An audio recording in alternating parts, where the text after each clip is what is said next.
Hello everyone, welcome to our second class. Today we'll talk about 论语, the analect of Confucius. For last class, we have talked about Confucius introduced several important virtues. There are 4 virtues, very important as I shown to you, 孝, 仁, 义, and 忠. Now let's look at today's outline. The first one is the importance of scholarship, and the second one is a quotation from 论语. After today's class, students can be able to demonstrate the importance of scholarship had a great impact on Chinese society and the intellectual of later years. Now let's continue to talk about the analect of Confucius, 论语. First, let's talk about the importance of scholarship. Confucius stressed the importance of learning and scholarship, especially the knowledge in the classics, such as Book of Songs, 诗经, Book of Documents or Classic of History, 尚书, and some other texts of rituals. Confucius believed that scholarship can help the man of knowledge to govern the state well. In Confucius' idea, the main goal of learning is not only for knowledge itself, but also for practical purpose, that is, the application of scholarship to society. In other words, learning and scholarship are assigned practical importance. This concept about practical importance of scholarship has a great impact on Chinese society and intellectuals of later years. Now let's talk about the analects of Confucius, 论语. Analect of Confucius is the most important book in Confucianism and Chinese culture, but Confucius did not write his book himself. This book was completed by Confucius students after his death. A new study assumed that this book was actually written no earlier than early Han period. The quotation for 论语. First, I will read it in Chinese, and then I will translate to English. 子曰：吾十有五而志于学，30而立，40而不惑，50而知天命，60而耳顺，70而从心所欲，不逾矩. By 50, I was intent on learning. By 30, I was standing straight. By 40, I was no longer confused. By 50, I knew heaven's command. By 60, I was attuned. And at 70, I could follow my heart's desire without transgressing what is right.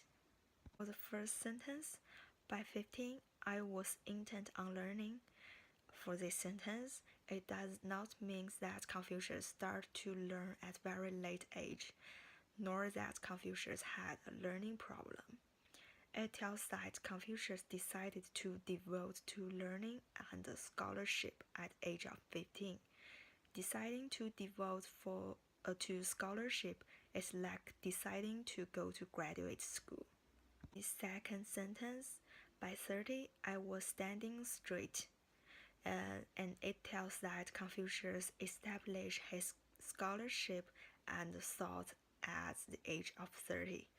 Standing straight, 立, means the establishment of his scholarship and thoughts. This line was later interpreted as getting married at the age of 30, and this interpretation still had a great influence in modern Chinese society. By 40, I was no longer confused. It tells that at the age of 40, you are expected to know clearly without doubt what you actually need and want to achieve. This expectation has been taken as one of goals for Chinese people, especially for intellectuals. 50. I knew heaven's commands. First, heaven's commands refers to the truth. Second, the heaven's commands or the truth can be understood as the way, Dao, which has been existing and exercising since or even before existence of the universe. Third, the line means that You are supposed to know the way at the age of 50.